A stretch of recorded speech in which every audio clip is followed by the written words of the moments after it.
감사합니다. 하나님 아버지, 하나님의 놀라운 사랑과 섭리를 우리가 밝히 알기를 원합니다. 다윗이 또 의인들이 하나님을 경험하면서 하나님을 알아갈 때 그들이 하나님을 찬송할 수밖에 없었습니다. 또 하나님을 찬양하자고 또 찬송하자고 제안을 합니다. 왜 그랬는지 우리가 깨달아야 되겠습니다. 우리도 이 세상 살아가면서 세상의 많은 일들로 인해서 우리의 마음이 둔감해지고 또 우리의 눈이 흐려져서 하나님을 보지 못하고 세상을 바라보면서 세상에 휘둘리는 연약함을 가지고 있습니다. 전능하신 하나님, 창조주 하나님, 온 세계를 경영하시는 하나님의 경영을 우리가 깨닫는 자가 되어지기를 원합니다.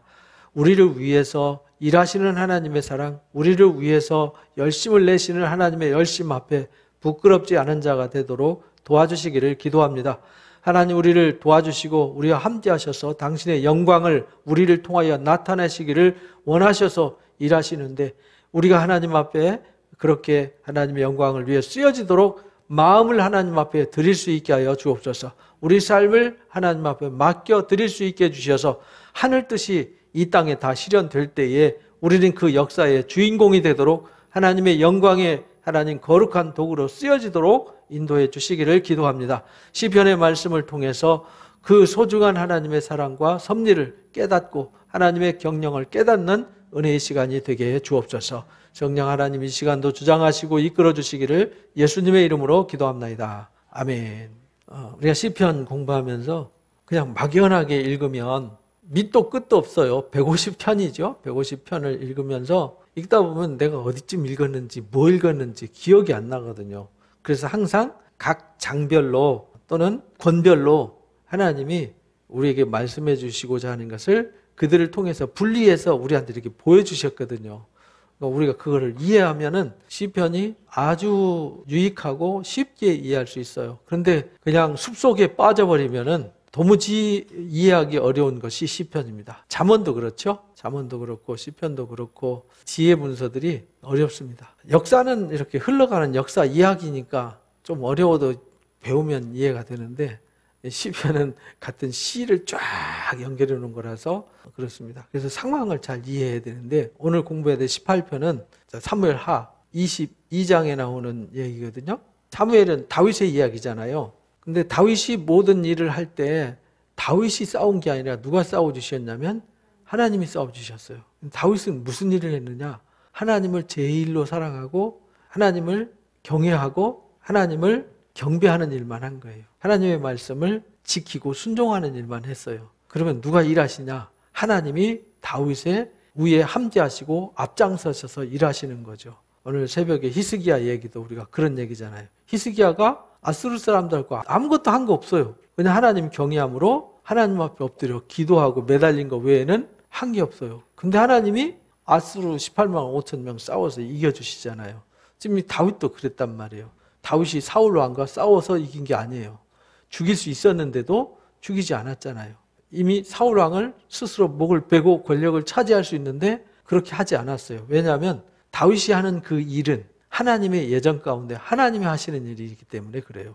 하나님이 기름 부으신 사울을 하나님이 징계하실 거라는 확신이 있기 때문에 전혀 그런데 영향을 받지 않았어요. 그래서 다윗은 하나님이 기름 부어 세우셨기 때문에 하나님이 당신의 일을 다윗을 통해서 하실 거다. 그래서 우리가 성경을 통해서 배우는 것은 바로 하나님의 일하심을 배우는 거거든요. 성경은 다윗이 주인공이 아니라 누가 주인공이냐면 하나님이 주인공이에요. 우리가 성경을 통해서 아브라함이 주인공이 아니라 하나님이 주인공이다.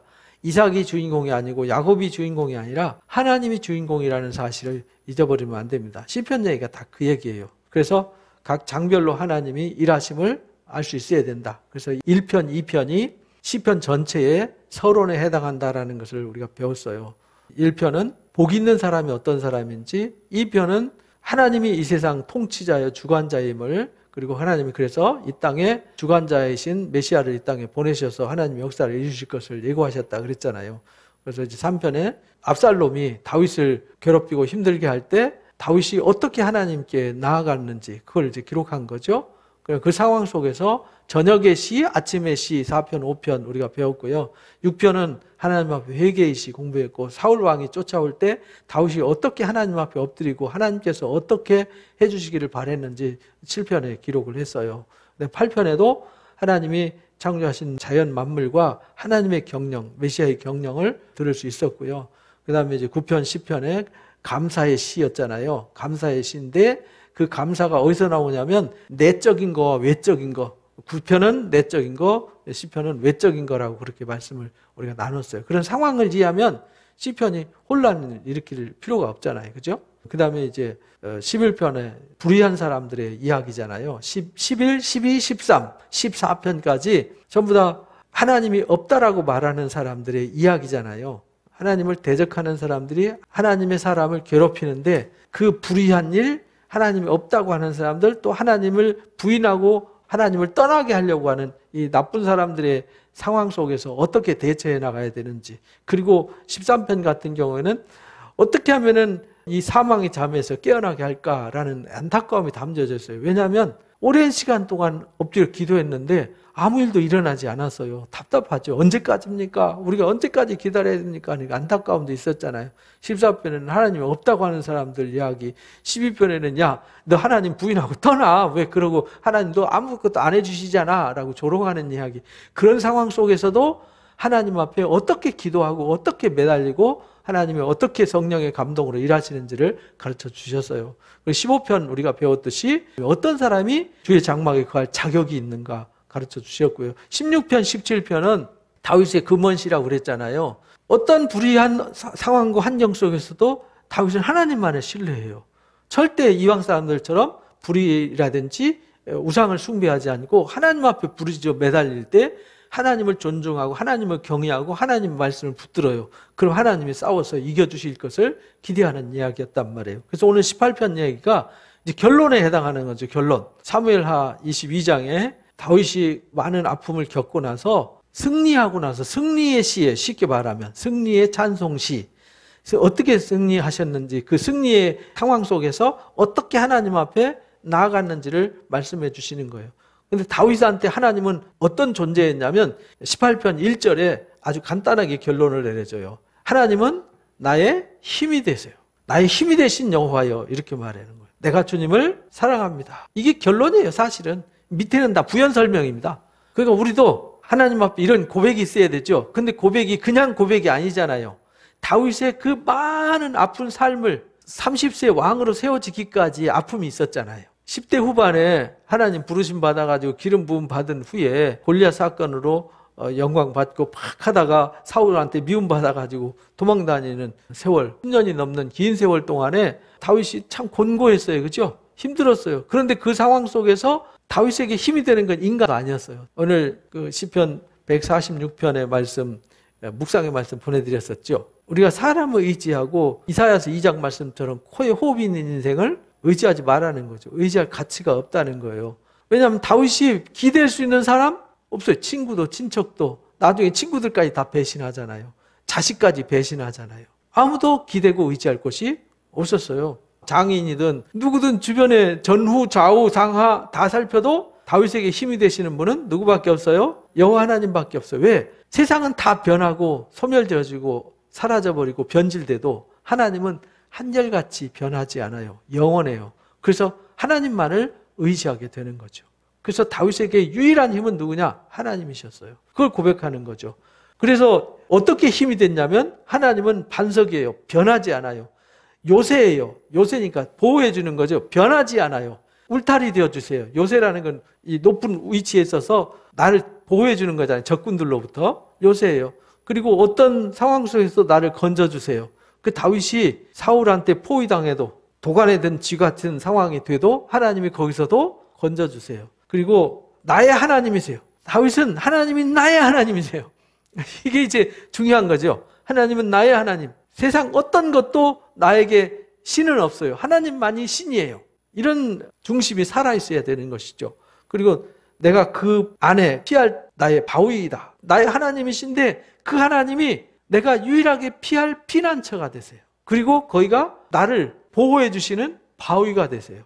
방패가 되시고 구원의 뿔이 되세요. 항상 구원하셔서 다윗을 세워주세요. 다윗이 고백하는 하나님이 이런 하나님이었어요. 그러니까 나에게 하나님은 어떤 하나님일까? 이것은 체험 속에서 나오는 거지 이론으로 나오는 게 아니에요. 하나님은 애워가지고 성경 구절을 외워서 하나님은 이런 하나님이야가 아니라 내가 몸으로 삶으로 경험하면서 하나님은 나의 반석이셔. 하나님은 나의 힘이 되셔. 나의 산성이 되고 요새가 되시고 피난처가 되시고 나의 안식처가 되시고 나의 바위가 되셔. 이런 고백이 나의 삶 속에서 나와야 된다는 거죠. 그럼 나의 삶 속에서 고백하는 하나님은 어떤 하나님일까? 그래서 우리가 기도할 때 제일 먼저 고백하는, 우리가 이제 공동체 기도할 때 제일 첫 구절이 그런 거잖아요. 나의 안식처가 되어주시고 나의 피난처가 되어주시고 나의 돌보미가 되어주시고 나를 영원히 변하지 않고 사랑해 주시는 하나님, 이런 고백이 예수님이 가르쳐 주신 주기도에는 하늘에 계신 우리 아버지잖아요. 우리 아버지 앞에 기도하는 거잖아요. 그러니까 여기 이 모든 것이 여기 이제 바위도 되고 반석도 되시고 요새도 되시고 방패도 되시고 피난처 되시는데 사실은 하늘에 계신 아버지라는 표현이 이 모든 것에 함축되어 있는 거예요. 그래서 예수님의 기도 속에 그게 다 들어가 있는 거죠. 아버지라는 것은 법적으로 나의 책임자잖아요. 나의 보호자. 그래서 이런 내가 찬송 받으실 하나님께 아랜다 이렇게 말해요. 그러니까 내가 기도하는 대상이 어떤 대상이냐면 찬송 받으실, 찬송 받는다는 얘기는 하나님이 하나님이기 때문에 찬송 받는 게 아니에요. 하나님이 아무것도 아닌 무가치한 나를 위해서 모든 것을 희생하시며 졸지도 아니하시고 주무시지도 아니하시고 나와 함께해서 일하시니까 하나님은 당연히 찬송 받으실 분이죠. 우리가 에베소서 1장 수없이 말씀을 들었잖아요. 하나님이 우리의 찬송이 되시고 우리가 하나님의 찬송이 되게 하신다. 나같이 하찮은 것을 택하셔서 아들의 십자가로 구속하셔서 죄 없다 하시고 의롭다 하시고 하나님의 맏아들이 되게 하셔서 그 하나님의 영광과 거룩함을 상속하게 하셨으니까 나는 아무것도 한 게 없는데, 그러니까 하나님을 내가 기쁨으로 찬송할 수밖에 없잖아요. 그래서 베드로전서 1장 3절에도 찬송하리로다. 우리 주 예수 그리스도의 아버지께서 예수님을 죽은 자 가운데서 부활하게 하심으로 우리에게 산소망을 주셨기 때문에 찬송해야 된다 이렇게 말씀하시는 거잖아요. 우리가 찬송해야 되는 이유가 있는 거죠. 그냥 이론으로 찬송하는 게 아니에요. 진짜 내 마음으로 내 삶으로 하나님이 어떤 분인지 왜 찬송해야 되는지를 고백하는 찬송이에요. 이 찬송은 다윗이 이렇게 기쁨으로 하나님을 찬송할 수밖에 없었어요. 그럼 나는 나의 삶 속에서 하나님은 정말 내가 찬송할 하나님이신가? 이 물음표에 나의 답이 있어야 되는 거죠. 근데 하나님은 나의 찬송 억지로 끌려가야 되고 억지로 매달려가야 되는 하나님, 이런 하나님이 되면 안 된다는 거예요. 그거는 북이스라엘과 남유다 왕국이 매맞을 때의 하나님이죠. 그런 하나님이 되면 안 되고요. 진짜 하나님은 나의 영광이 되고 안식처가 되고 피난처가 되고 힘이 되고 찬송이 되시는 하나님, 이런 고백이 있어야 된다라는 것을 우리한테 말씀하시는 거예요. 그 하나님께 우리가 기도하는 거죠. 내가 기도하는 대상, 내 원수들에게서 구원을 얻으리로다. 하나님, 그런 찬송의 하나님, 하나님을 왜 찬송받냐면 내가 사망의 음침한 골짜기로 다닐지라도 해를 두려워하지 않게 하셨어요. 거기서도 지켜주시고 보호해 주셨어요. 그래서 나를 원수들에게서 구원하실 하나님이기 때문에 내가 찬송하는 거예요. 사망의 줄이 나를 얽고 불의의 창소가 나를 두렵게 하는 상황 속에서도 다윗은 하나님이 힘이 되었어요. 우리가 이런 경험이 있는 거죠. 그렇죠? 사망의 줄이 우리를 얽어매고 불의의 창수가 막 나를 둘러싸고 있어요. 불의의 창수가 뭐냐면요, 홍수가 나서 휩쓸려 나가는 상황이죠. 그 속에서 내가 생존하는 거거든요. 거기서 나를 보호해 줄 수 있는 게 있나요? 홍수에 물이 빠져서 휩쓸려 가봤나요? 쓰나미처럼 막 쓸려가면 죽는 거죠. 살 길이 없어요. 그런데 그 속에서도 사망이 나를 둘러진치고 사망이 나를 얽어매고 불의의 창수가 막 홍수가 물이 쏟아져서 막 폭포같이 쓸려 몰려올 때 그 상황 속에서 나를 지키시는 하나님, 거기서도 구원해 주시는 하나님이니까 하나님 찬송 저절로 나와요, 안 나와요? 다윗에게 그런 하나님이었다는 거예요. 수월의 줄이 나를, 수월이 지옥이잖아요. 지옥. 수월이 줄이 나를 두르고 사망의 올무가 내게 이르렀도다.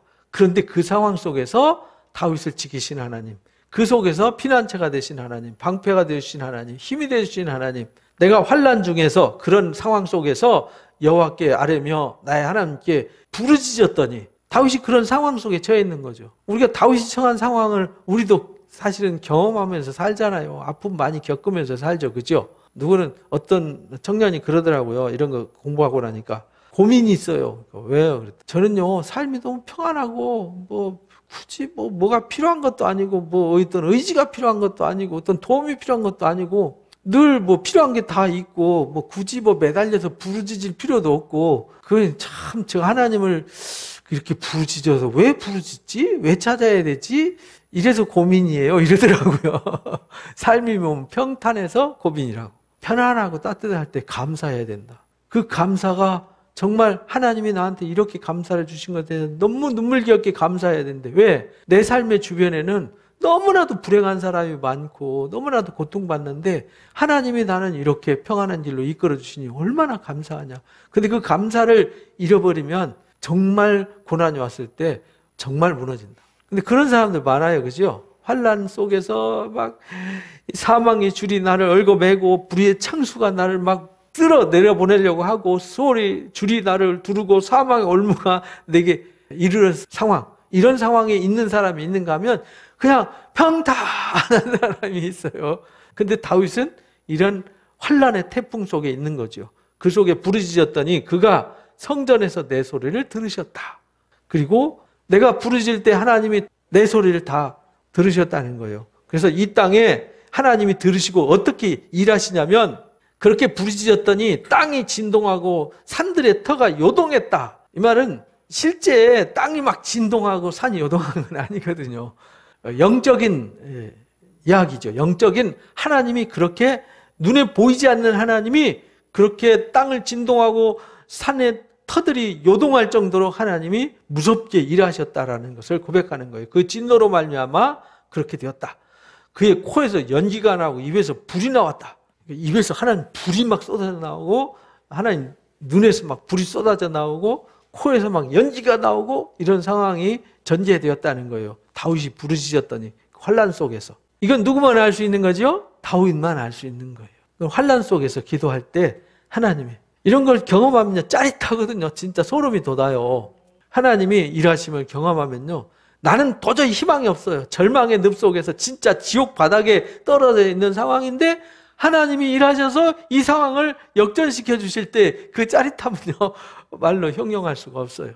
그 불에 술이 피었도다. 그 말은 하나님의 진노가 쏟아지는데 사람들 눈에는 안 보여요. 근데 그 상황을 하나님이 일하시는 거죠. 근데 성경 이야기가 다 그런 얘기예요. 에레미야가 환상 가운데 하나님이 북방에 끓는 기름 가마를 보여주셨어요.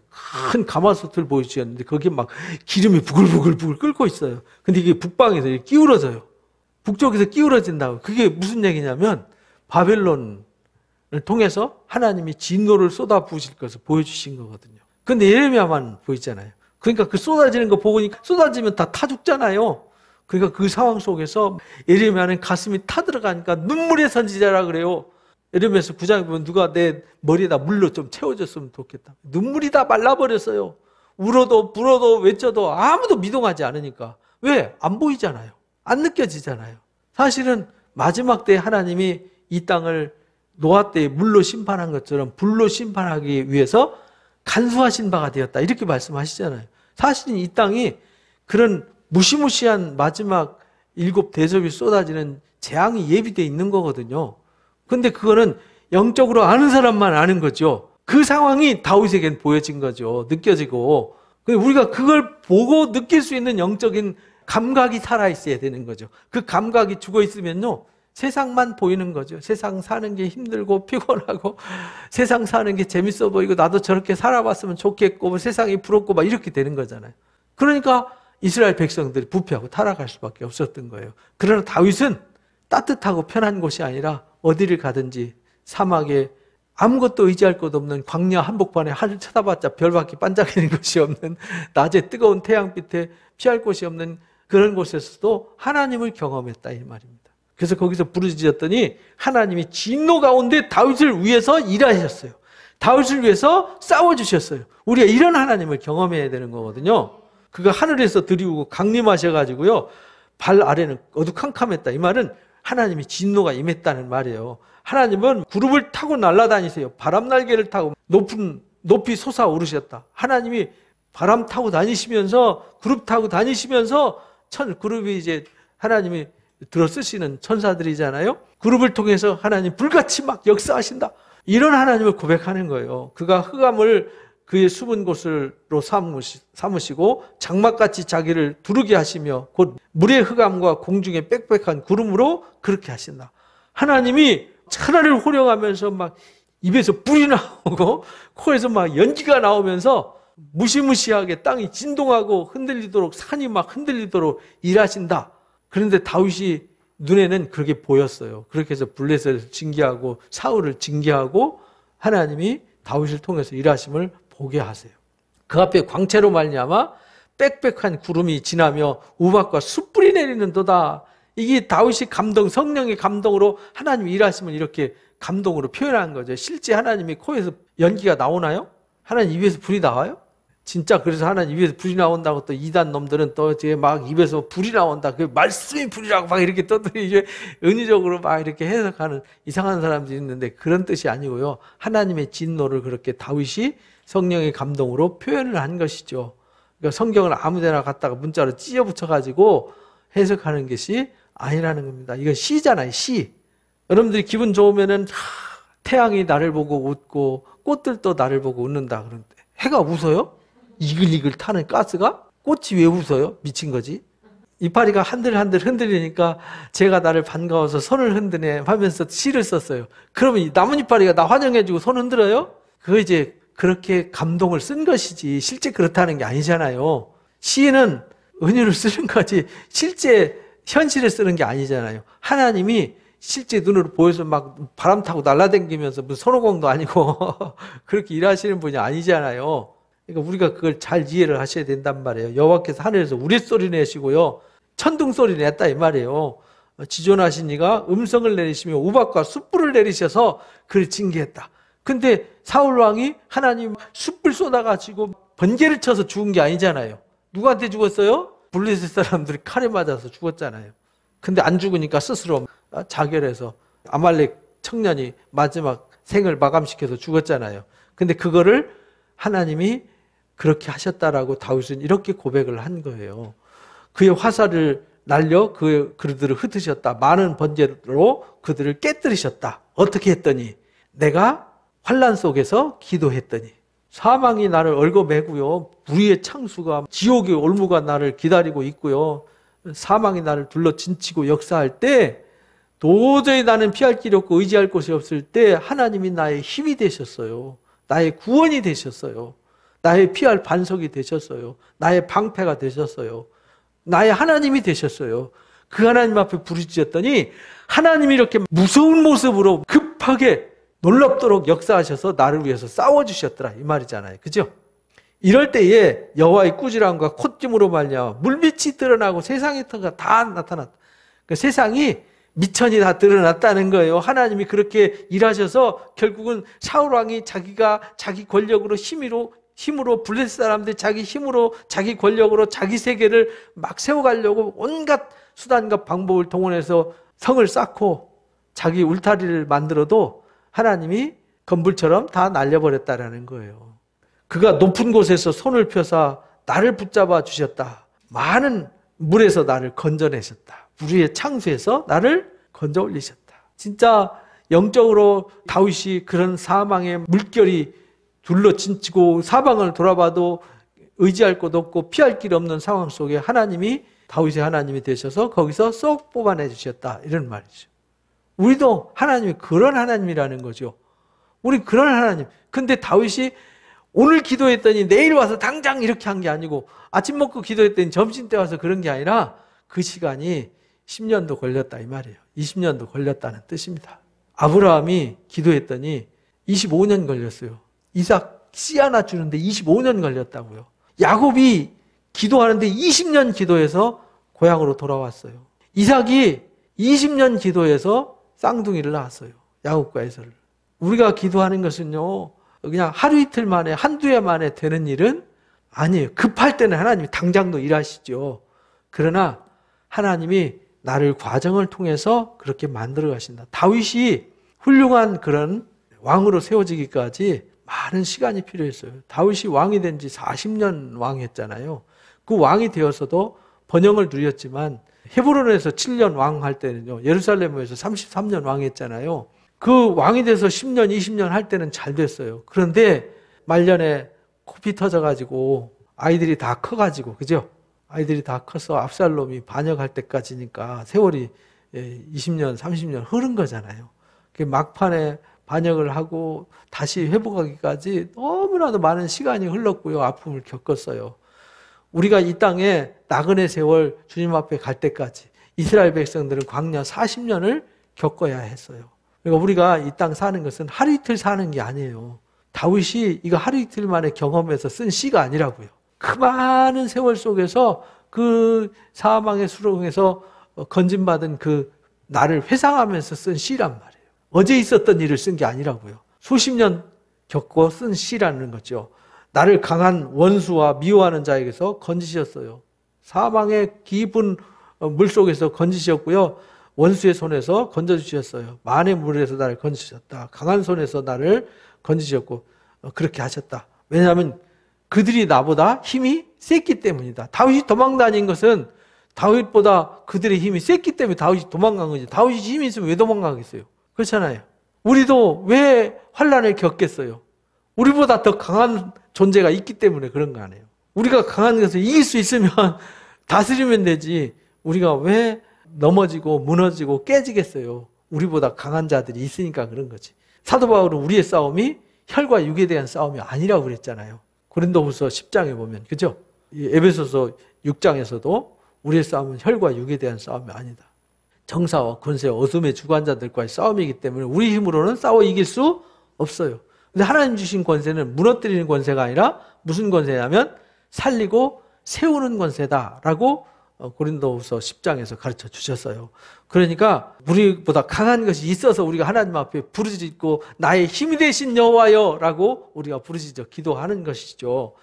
그렇기 때문에 내가 하나님 앞에 기도했더니 하나님이 나를 위해서 싸워주시고 나의 힘이 되어주시고 구원해 주셨다. 그들이 나의 재앙의 날에 내게 이르렀으나 여호와께서 나의 의지가 되셨다. 내가 환난과 고난의 때에 와서 나를 그 사망의 늪 속에 빠지게 했지만 하나님이 나를 거기서 건져주셨기 때문에 하나님이 나의 의지가 되어주셨다. 나를 넓은 곳으로 인도하셨고 나를 기뻐하심으로 나를 구원하셨다. 내가 하나님 앞에 기도했더니 나의 하나님께 나의 반석이 되시고 요새가 되시고 산성이 되시고 방패가 되시는 하나님 앞에 기도했더니 이런 말이죠. 그러니까 나에게 하나님이 어떤 하나님이냐가 중요한 거예요. 나에게 하나님은 필요할 때만 써먹는 하나님, 그런 하나님 앞에 기도하면 하나님 기도 안 들어주세요. 하나님은 나의 모든 것이 되고 하나님이 나의 진짜 힘이 되시고 나의 구원이 되심을, 내가 세상 모든 것 다 잃어버리고 사망의 늪속에 빠져서 내가 할 수 있는 것이 아무것도 없을 때 주님만을 바라보고 주님만을 의지할 때 그렇게 의지하는 간절한 마음이 있는 그 마음이 있는 사람의 하나님이에요. 다윗이 그랬어요. 여호와께서 내 의를 따라서 그래서 상을 주셨다는 거예요. 다윗의 의가 뭐냐면 다윗은 하나님을 제1로 사랑했어요. 그래서 주일날 말씀에 하나님을 제1로 사랑하는 사람이 하나님의 진짜 자녀고 그가 하나님의 나라를 상속하는 하나님의 자녀가 된다는 거예요. 내 의를 따라 상 주셨고 내 손의 깨끗함을 따라서 갚아주셨다는 거죠. 내가 하나님의 도를 지켰고 악하게 내 하나님을 떠나지 않았어요. 이게 다윗의 의예요. 다윗은 하나님의 말씀을 잘 지켰어요. 그리고 절대 하나님의 말씀을 떠나지 않았어요. 그래서 다윗이 의로웠고 깨끗했던 거예요. 다윗이 완전했다는 뜻은 아니에요. 다윗이 완전할 수는 없죠. 사람이 어떻게 완전할 수 있어요. 하나님이 노아한테 창세기 6장 8절에 보면 그렇게 말씀하시잖아요. 다윗은 당대에 의인이요 완전한 자였다. 의인이고 완전했다는 말은 흠이 없었다 이런 말이 아니고요. 흠 많고 부조가 많이 있죠. 근데 그가 의인이었다는 말은 하나님을 온전히 신뢰했더라. 다윗이 또 하나님 앞에 온전한 의인이었어요. 하나님을 온전히 전적으로 신뢰했어요. 그게 의인이에요. 완전했다는 말은 하나님의 말씀을 전적으로 순종했어요. 그래서 하나님의 뜻이 노아를 통해서 이루어진 거고 다윗을 통해서 이루어진 거죠. 그럼 나는 하나님을 전적으로 신뢰하는가? 정말 나는 하나님 앞에 온전하게 하나님의 뜻을 준행하는 자인가? 하나님의 뜻이 나를 통해서 이 땅에 완전하게 이루어지게 하는 사람인가? 이게 중요하다는 거죠. 나의 모든 규례가 내 앞에 있고 율례를 버리지 않았다. 또한 나는 그의 앞에서 완전하여, 이 말은 완전했다는 말은 절대 하나님 말씀을 붙잡고 떠나지 않으려고 발버둥을 쳤고 그 말씀을 전심을 다해서 지켰다, 이 말이죠. 죄악에서 스스로 자신을 지켰다. 그래서 죄를 범하지 않았다. 그러므로 여호와께서 내 의를 따라서 갚아주셨다.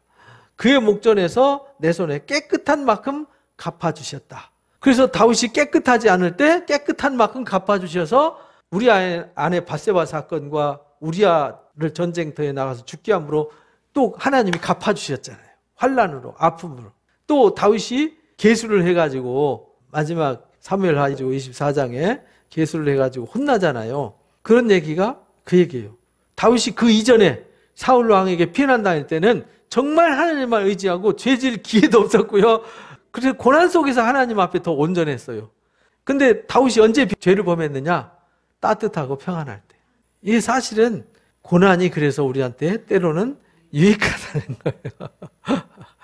하나님을 사랑하고 의지할 수 있으니까. 하나님은 어떤 하나님이냐면 25절에 자비한 자에게는 자비하심을, 완전한 자에게는 완전하심을 보이고 깨끗한 자에게는 깨끗하심을, 사악한 자에게는 거스림을 보이시는 하나님이다. 이것을 이제 우리가 깨달아야 된다는 거죠. 하나님이 어떤 하나님인지에 대한 정의가 내려져야 되고요. 하나님은 나에게 어떤 하나님인지에 대한 정의가 내려져야 돼요. 이게 진짜 신앙이에요. 하나님 믿어도 되고 안 믿어도 되고 뭐 때로는 기도해도 되고 안 해도 되고 뭐 내가 필요할 때만 이용하면 이런 하나님이 되면 안 된다는 거죠. 어떤 상황 속에서도 하나님은 나의 하나님이 돼야 되고 나의 힘이 되어야 되고 나의 반석이 돼야 되는 거고요. 나의 산성이고 요새가 되어주셔야 된다, 이런 말이죠. 주께서 곤고한 백성은 그래서 구원하시고요. 교만한 눈은 낮추시는 하나님이라는 거죠. 곤고할 때 하나님이 나를 붙들어 주세요. 그래서 곤고할 때 내가 성숙해지는 겁니다. 신앙하면서 언제 내가 더 성숙해지고 강해졌을까 들어보면 곤고했을 때. 그때는요, 전적으로 하나님에 매달리는 거 외에는 할 게 없었으니까 그때 성숙함이 쑥쑥 자란 거죠. 왜? 그때 진짜 체험을 하는 거잖아요. 하나님의 구원을, 하나님의 능력을. 그냥 평소 따뜻하고 편할 때는 하나님 능력보다는 그냥 나 잘나서 그런 줄 알고 나 똑똑해서 그런 줄 알고 그러고 사는 거죠. 주께서 나의 등불을 켜시며 여호와 내 하나님이 내 흑암을 밝히시리로다.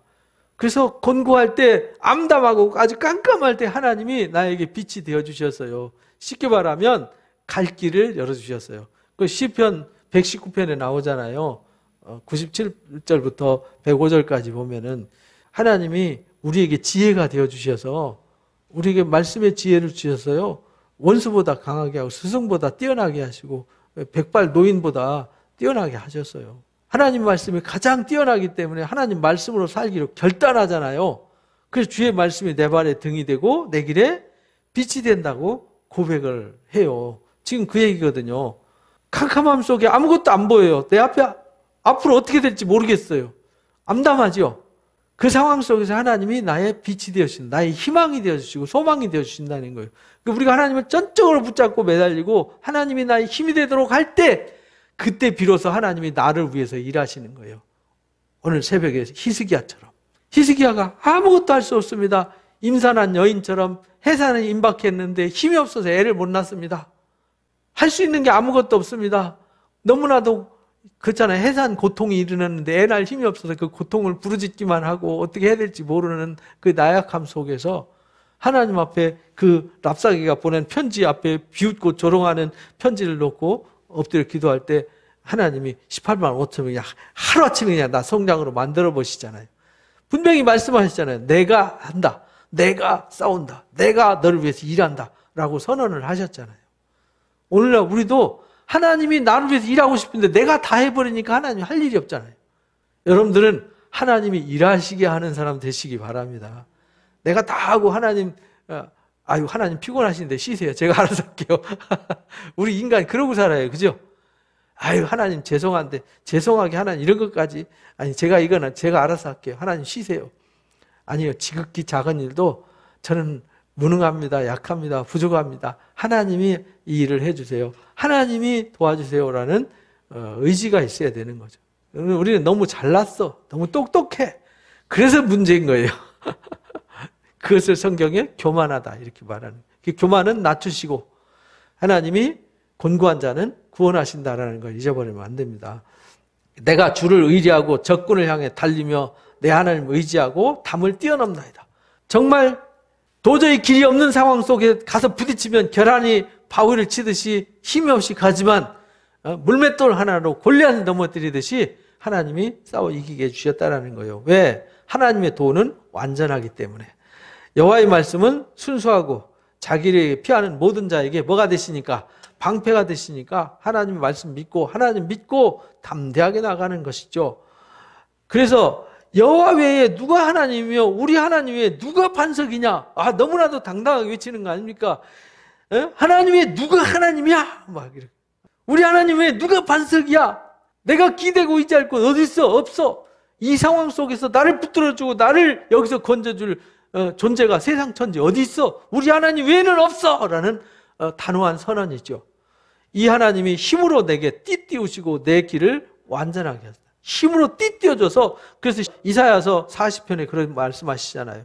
여호와를 앙망하는 자에게는 힘을 주세요. 장정이라도 젊은이라도 피곤하고 쓰러지고 넘어질 수 있어요. 그러나 여호와를 앙망하는 자에게는 놀랍도록 독수리가 창공을 향해서 비상하듯이 하는 힘을 주신다는 거예요. 그래서 힘으로 띠띠우고요, 완전하게 하세요. 나의 발을 암사슴 발같이, 암사슴 발처럼 힘있게 뛰게 하신다는 거죠. 나를 나의 높은 곳에 세워주신다. 내 손을 가르쳐 싸우게 하시니 내 팔이 놋활처럼 쓰여진다는 거죠. 내 팔이 놋활을 당기도다. 나는 힘이 없어서 아이고 활 붙잡고 활 시위 땡길 힘도 없어서 빌빌거리는데 하나님이 힘 주시니까 확 해서 불가능한 것도 가능하게 하신다. 하나님이 이렇게 나를 위해서 일하시는 하나님이라는 거죠. 그러니까 우리는 어떤 결과를 예측하고 불안해하지 말라는 거예요. 이미 지나간 일에 발목 잡혀서 힘들어하지 말라는 거예요. 심리학자 젠킨스가 살펴보니까요, 사람이 이미 일어난 일, 이미 지나간 일, 그 일이 40%더라는 거죠. 40%는 일어나지도 않을 일, 생기지도 않을 일을 예측해가지고, 그러니까 이미 지나간 일과 다가오지도 않은 있을 수 없는 일을 상상하면서 미리 불안해하고 두려워하더라는 거죠. 그리고요, 겨우 우리가 할 수 있는 일은 4%? 그리고 4%는요, 우리 힘으로, 인간의 힘으로는 아무것도 할 수 없는 거. 그리고 22%는 아무것도 아닌 사소한 일. 사소한 일이라는 것은 내 삶 속에서 있어도 되고 없어도 되고 해도 되고 안 해도 되는 뿌시래기 같은 일들. 그런 것들에게 내가 사로잡혀서 내가 질질 끌려다니더라는 거죠.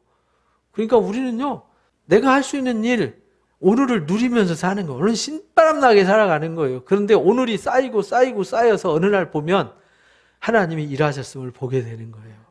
우리는 한 달 기다리고, 두 달 기다리고, 1년 기다리고, 2년 기다리고, 정말 지겹죠? 힘들죠? 겪어본 사람만 압니다. 우리가 병원에 들어갈 때, 수술할 때는 깜깜했죠. 그죠? 그런 사람이 수술 들어갈 때 두려웠죠. 그죠? 이거 언제 수술하고 언제 치료되나. 언제였어요? 기억도 안 나죠? 지금은. 기억도 안 나요. 지나가면요, 아무것도 아닌 것에 우리는 이미 지나간 일에 또 금방 지나갈 일에 막 큰일 날 것처럼. 아파도요, 예전에 주사바늘 찌를 때 사람들 뭐 주사바늘 뭐 벌벌 떨고 그러더라고요. 저는 어렸을 때부터 주사바늘 찌르면 이렇게 보고 있었어요. 지금도 주사바늘 찌르면 이렇게 보고, 피부보면 보고 있어요. 그냥 뜨끔하고 말잖아요. 그 뜨끔, 그거 아픈 것도 아니잖아요. 뜨끔 피 빠져요. 피 빼네? 뜨끔, 그거 좀 뜨끔할 수 있는 거지. 주사 찌르면 아픕니다. 그까짓 거 아픈 것도 아픈 건가? 그렇잖아요.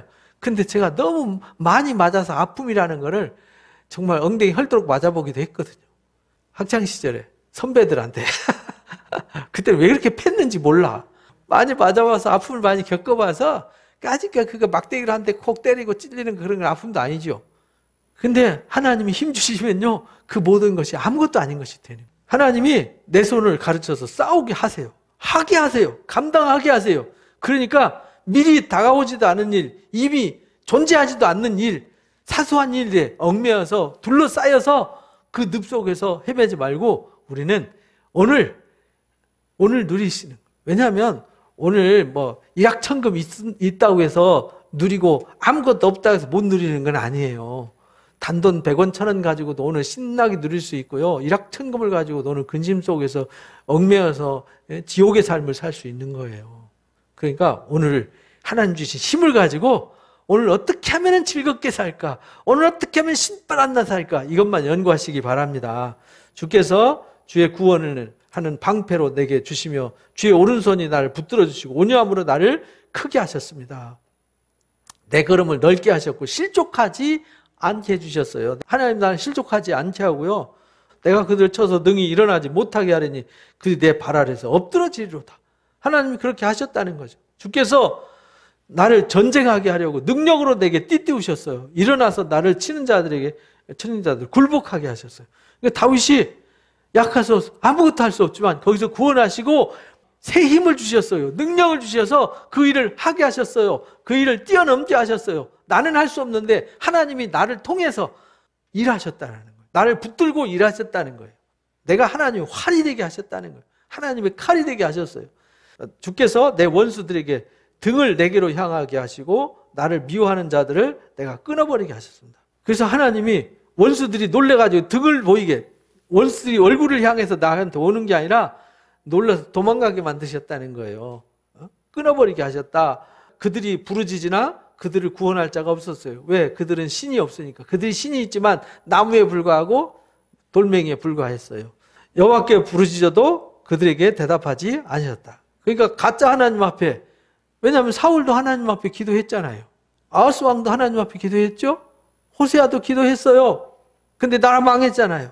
여로보암도 하나님 앞에 기도했죠. 근데 금송아지 하나님 앞에 기도한 거죠.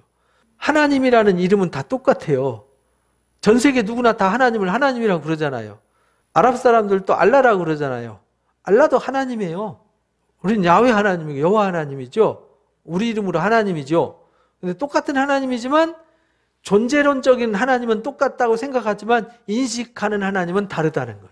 그러니까 다른 하나님이 되는 거죠. 우리도 똑같아요. 이 시대에 진짜 내가 찾는 하나님이 참 하나님일 수 있고요. 가짜 하나님일 수 있어요. 그래서 요한복음 17장 3절에 유일하신 참 하나님과 이렇게 말해요. 하나님인데 유일하신 참 하나님이 있고 가짜 하나님이 있어요. 내가 만들어낸 인식론의 하나님이 있어요. 그건 가짜죠. 하나님은 어떤 하나님이냐? 말씀 속에 계신 말씀하시는 하나님이에요. 이론적 교리적 하나님이 아니라 살아계신 말씀으로 일하시는 산 하나님. 그래서 유일하신 참 하나님과 그 참 하나님이 보내신 하나님의 아들 그리스도를 믿는 것이 영생을 얻는 비결이다. 이렇게 가르쳐 주셨잖아요. 내가 그들을 바람 앞에 티끌같이 부숴버리고 거리에 진흙같이 쏟아버렸다.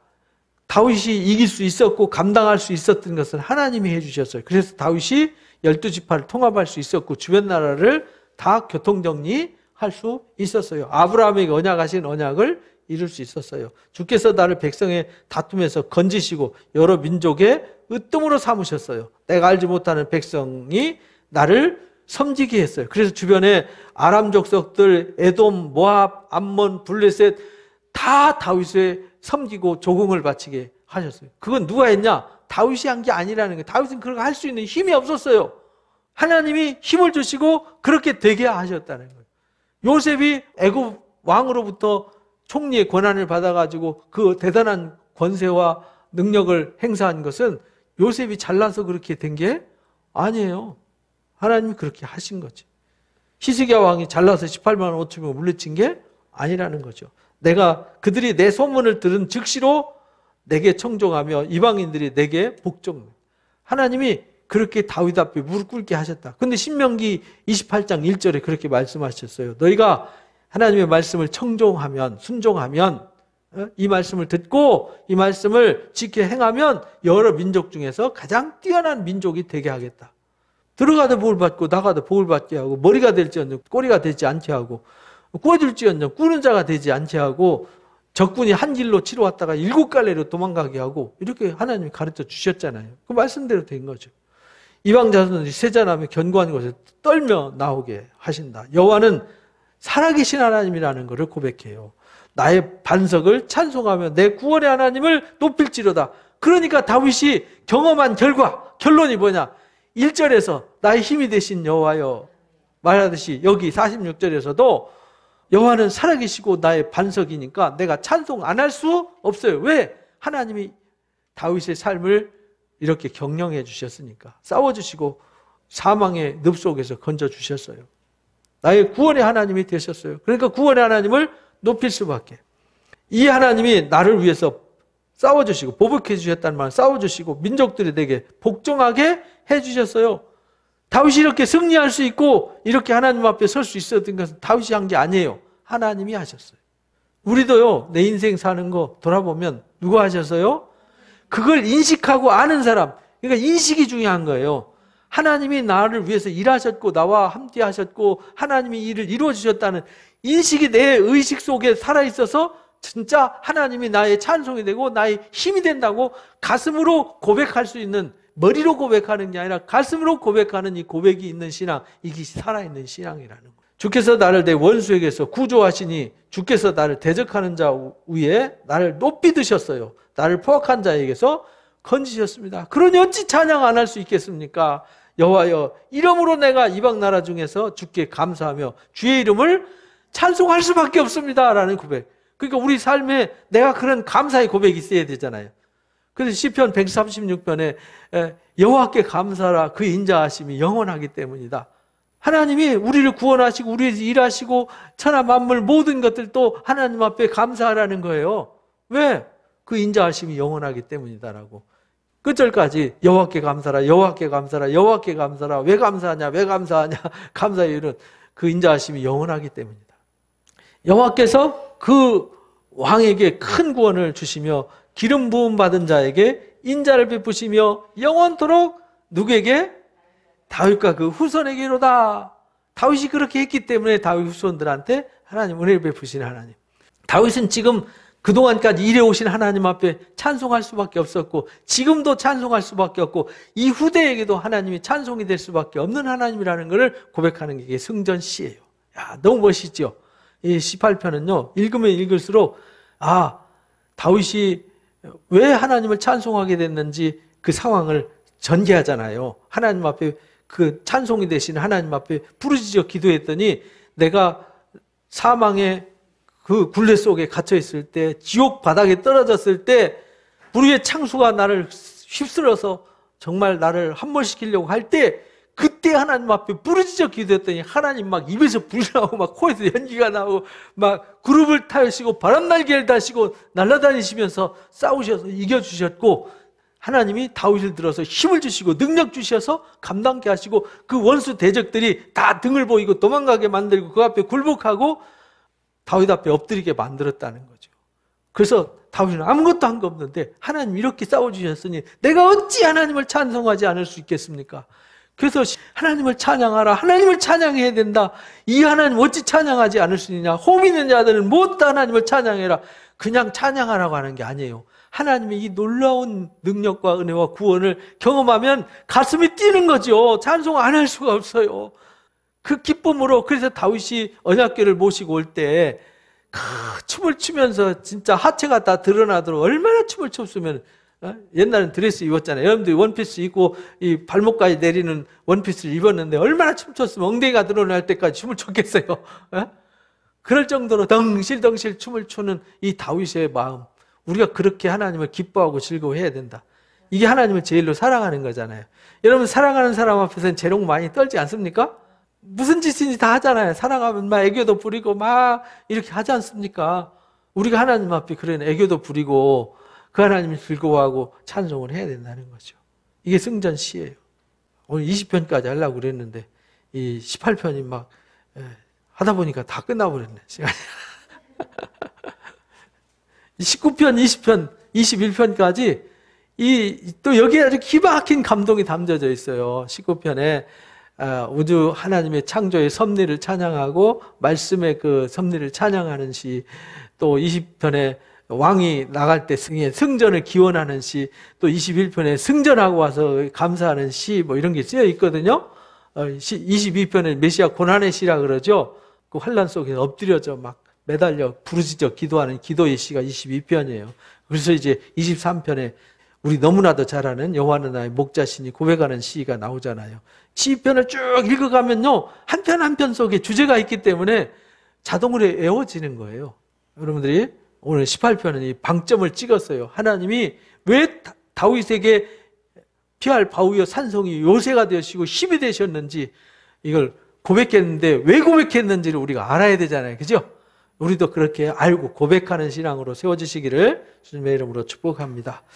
잠깐 동안 기도하고 마치겠습니다. 정말 하나님이 나에게 어떤 하나님일까를 고백하면서 고백하는 신앙 되시기를 바랍니다. 기도하겠습니다. 감사합니다. 하나님 아버지, 다윗을 통해서 우리의 신앙을 다시 한번 흔들어 깨워주심을 감사합니다. 다윗에게는 하나님이 그냥 하나님이 아니었습니다. 진짜 다윗에게는 힘이 되셨고 다윗에게 진짜 피할 바위요 산성이요 요새가 되셨습니다. 다윗에게 하나님은 진짜 하나님이셨습니다. 다윗이 사면초가가 돼서 사망의 구렁텅이와 늪에 빠져서 아무것도 할 수 없을 때, 다윗의 힘으로 할 수 없을 때, 원수들이 그보다 강해서 하나님 다윗 앞에 아무것도 할 수 없는 그 상황 속에서 하나님이 일해주셨고 하나님이 다윗을 위해서 싸워주셨습니다. 다윗이 하나님 앞에 의로웠고 다윗이 하나님 앞에 깨끗했고 완전했기 때문에 하나님이 그 깨끗한 대로 완전한 대로 갚아주시는 하나님이심을 보여주시고 증명해 주셨습니다. 하나님 아버지여, 오늘날 우리에게 하나님은 어떤 하나님인지를 돌아보기를 원합니다. 바르게 서서 진짜 하나님이 나의 하나님이신가, 정말 하나님이 나의 힘이신가, 정말 하나님이 나의 피할 바위요 산성의 요새이신가를 돌아보면서 진실함으로 하나님 앞에 무릎 꿇고 하나님을 나의 하나님으로 삼고 나의 하나님 구원의 반석으로 삼고 나의 구원자와 영광의 찬송으로 삼는 은혜자들이 되게 해주시길 원합니다. 다윗은 그 하나님의 은혜가 너무나도 크고 그 하나님의 능력을 너무나도 크게 경험해서 가슴으로 찬송할 수밖에 없었습니다. 기뻐 춤출 수밖에 없었고 다윗의 삶 전체를 드려도 아깝지 않았습니다. 다윗은 하나님이 매를 쳐도 그것이 하나님의 사랑의 매임을 알았고 하나님 은혜로 내받는 것조차도 기뻐하고 찬송하는 다윗이 될 수 있었습니다.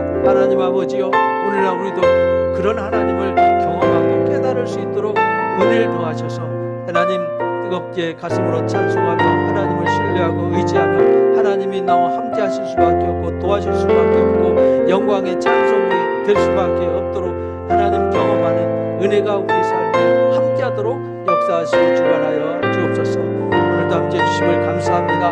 가슴속에 새기고 우리가 참된 고백으로 하나님 앞에 나아가도록 인도하시고 간섭해